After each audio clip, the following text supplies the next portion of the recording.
Welcome to Ask Ron. Joining me today is Chewy the Shih Tzu. I've had this dog for over 15 years. She's annoying as hell. Love her to death. I'm only holding her so she won't bark while I'm doing this because no one's home to keep her from barking right now. She likes to bark. Question I've been getting for a long time, and I just got it again a couple days ago, which reminded me of how common this comes up. Is an older gentleman in his early 50s, got a hold of me on Instagram wanting to know what are some ways to train your chest and shoulders more effectively and safely as you get older, because anyone that's training for many years, and that's true of anybody as they get into their 40s and 50s especially, you're going to have a lot of wear and tear on your shoulders. If you think about how often your shoulders are used and how they're involved in almost everything. Obviously shoulder training, chest training, even back training, arm training, everything your shoulders are moving, and it's a ball and socket joint with cartilage and ligaments, tendons, and the rotator cuffs back there. Everything gets used quite a bit.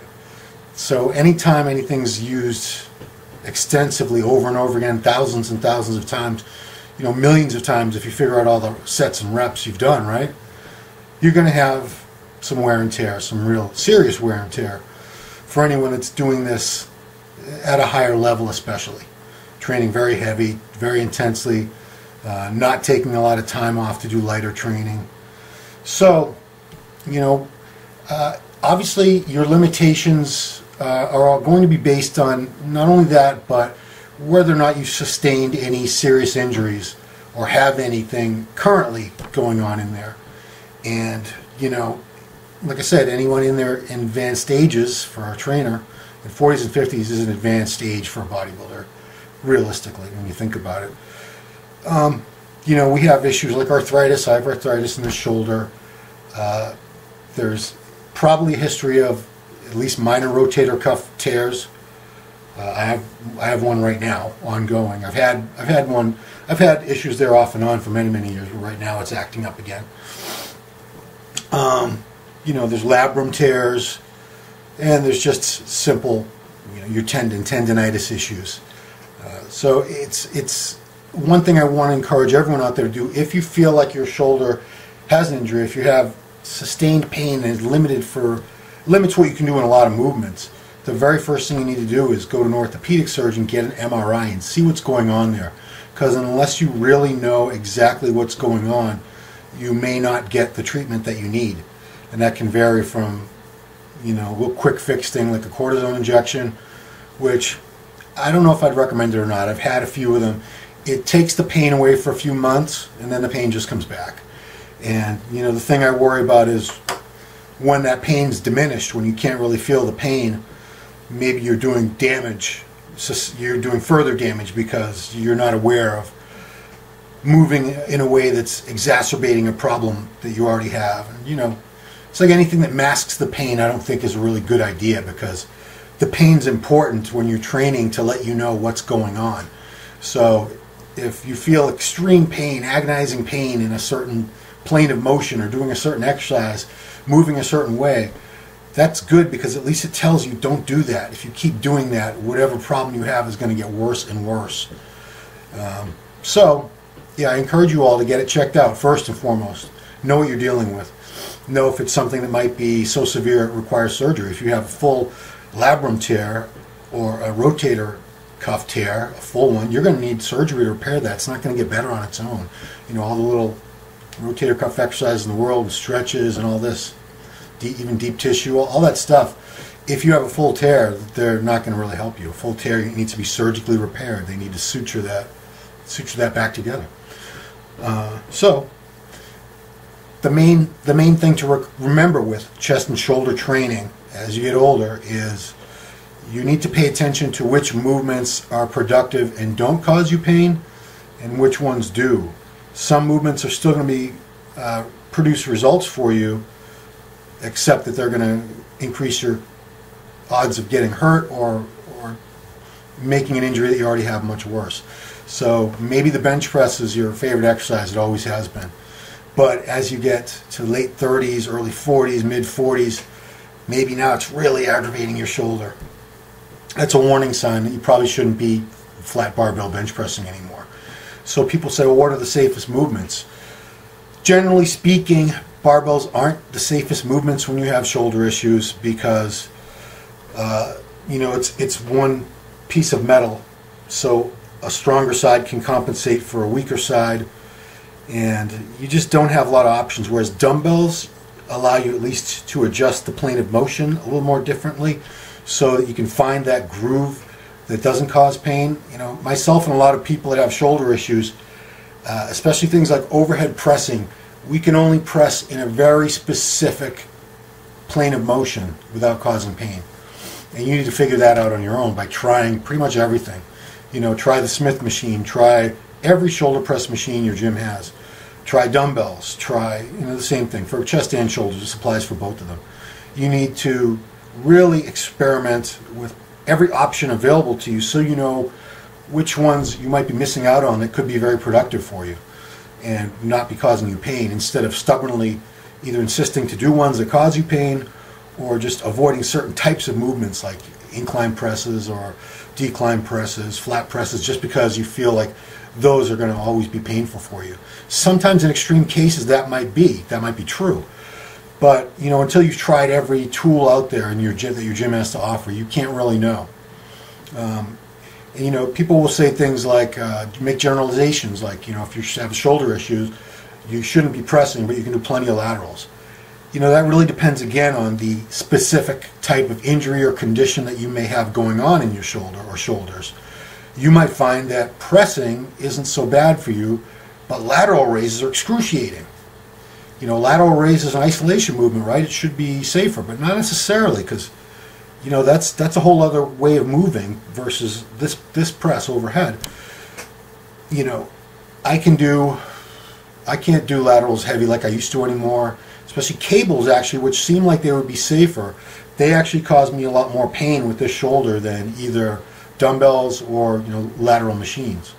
So you can't make these sweeping generalizations like cables are safer than machines and machines are safer than free weights until you've tried them all and really given them a good chance to see if they're working effectively or not, and if they're producing pain for you or not in that particular movement. Then you don't know for sure. One thing I can say is you're probably not going to want to go as heavy on pressing movements as you used to.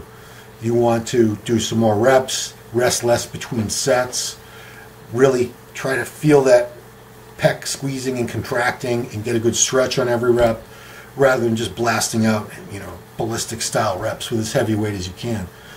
That's fine when you're younger. You can get away with it, but the older you get, that style of training, if you're not already hurt, you're probably going to get hurt by doing that. It's just not something that too many people, as their joints have experienced that wear and tear over the years, they can really tolerate. What else? And again, like another movement, I use the wide grip barbell row, upright row, quite a bit in my shoulder training.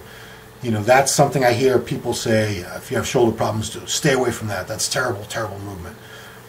Maybe for a lot of people it is. It doesn't bother my shoulders. Again, it's whatever exact conditions I have are not the exact conditions inside your shoulder. We're different. We've got different training histories, different injury histories. Just everything's put together differently. We all have our bones and ligaments are all sort of composed a little tiny bit differently from person to person. We're not clones at all. So that's pretty much it on chest and shoulder training.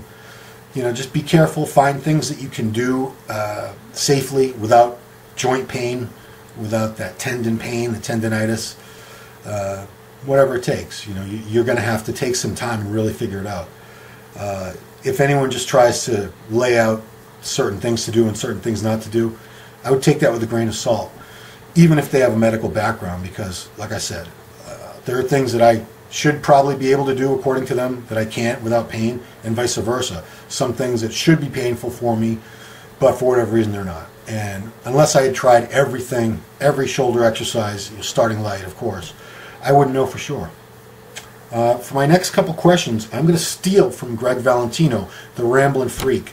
He answered these questions in his newest rant, And they're questions I get all the time, and I realize, why haven't I addressed these on this Ask Ron? Because I do get asked this all the time. So the first one is,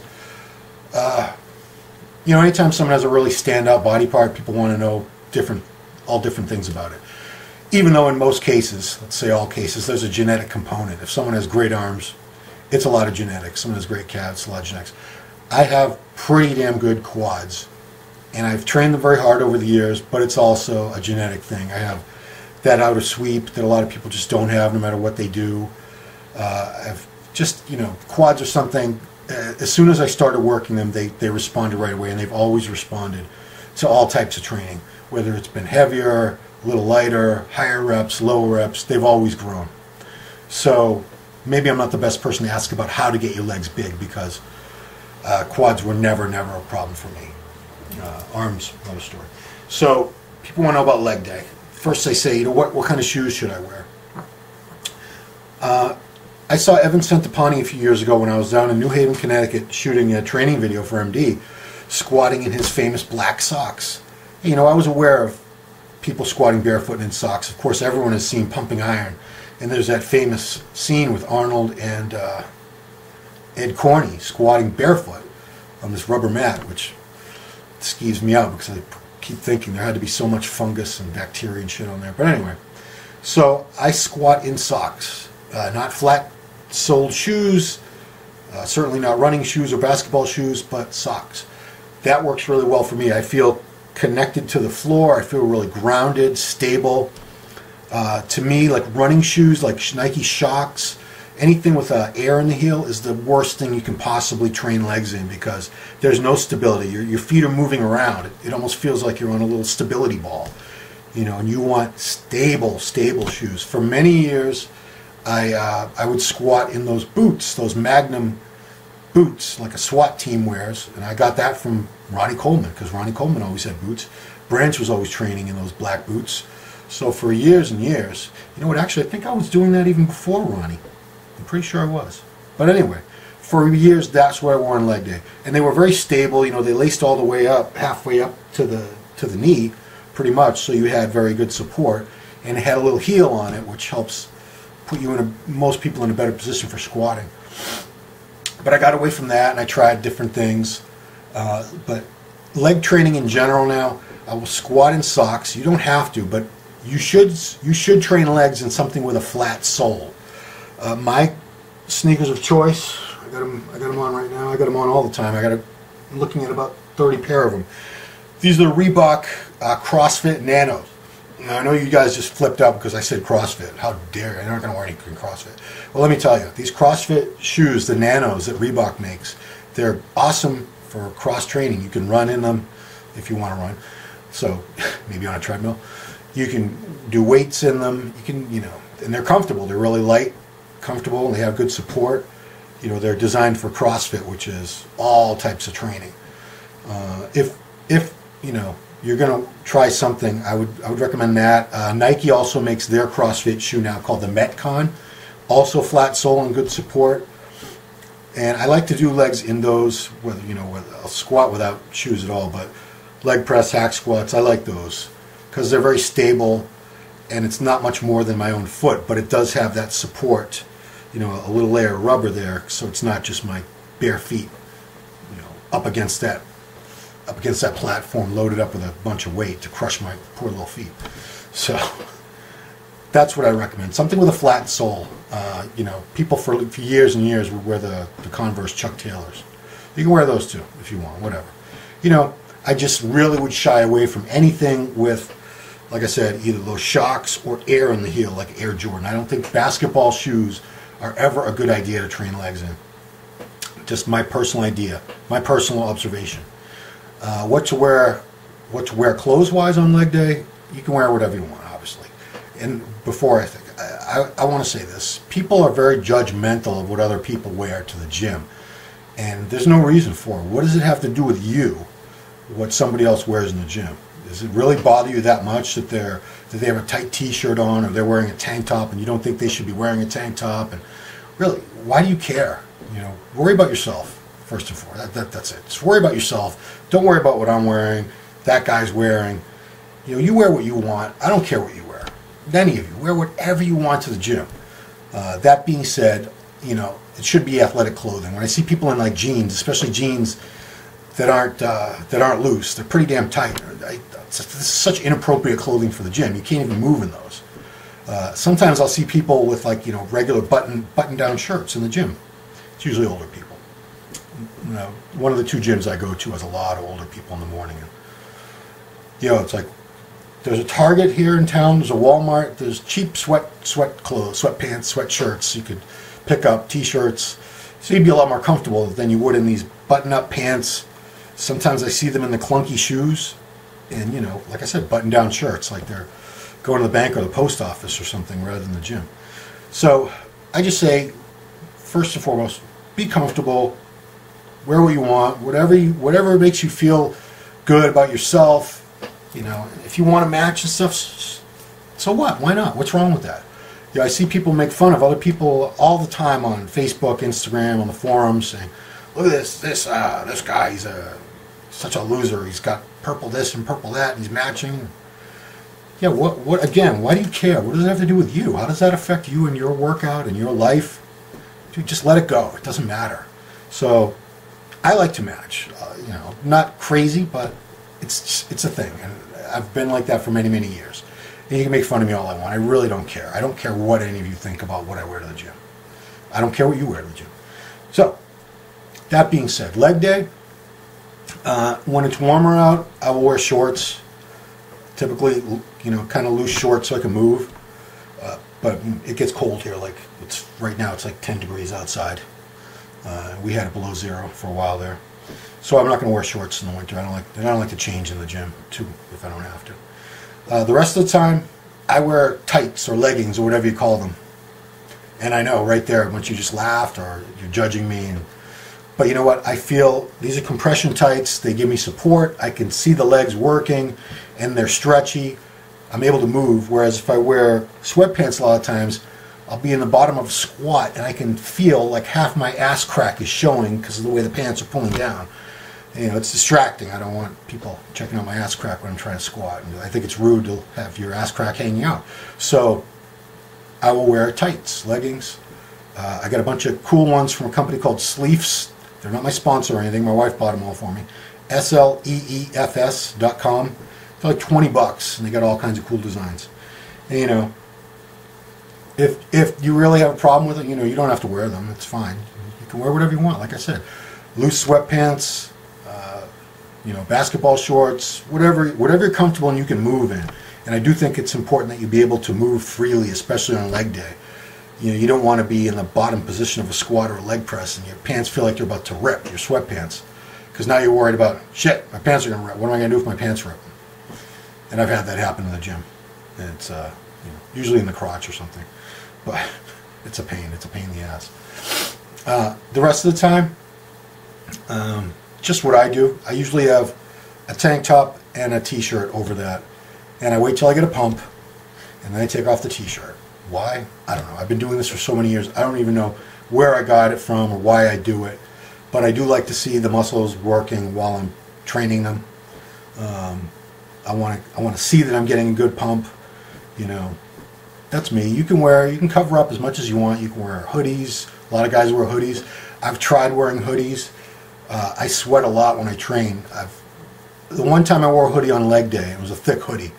I almost passed out. It was so much heat was building up, and I didn't have another shirt with me, so I could take it off. I had to wear it and deal with it, But if you're comfortable in a hoodie, go for it. Tight t-shirt, loose t-shirt, whatever. It's your call. So I wear what I like to wear, what makes me feel good. To me, like the gym is almost an office. I spend a lot of time there, and obviously this is pretty much my whole world as far as my career is bodybuilding related, training, gyms, bodybuilders. So yeah, I'm going to put a little more time and effort into what I wear to the gym than probably the average guy, just because I just feel like it's kind of my office, it's kind of my workplace, because I get a lot of ideas there. It's involved quite a bit in what I do, let's put it that way. Tank tops, I know a lot of you guys think nobody should wear tank tops, period. My rule is I will wear them, but I won't wear the little tiny ones unless I'm shredded, which is very rare these days. I like to get in shape for the summer for a couple months, get pretty lean and stay like that for about 3 months or so. But I haven't been like shredded, contest shredded, since summer of 2013. And that's the last time I was wearing those little stringy tank tops. Literally, like, they call them stringers, because they show the whole body pretty much. And unless I'm really, really lean, I don't feel like I should be showing my whole body. That's just me.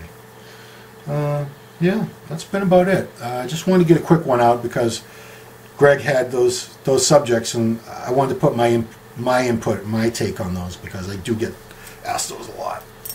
So, say goodnight, Chewy. That's all for now. Talk to you later.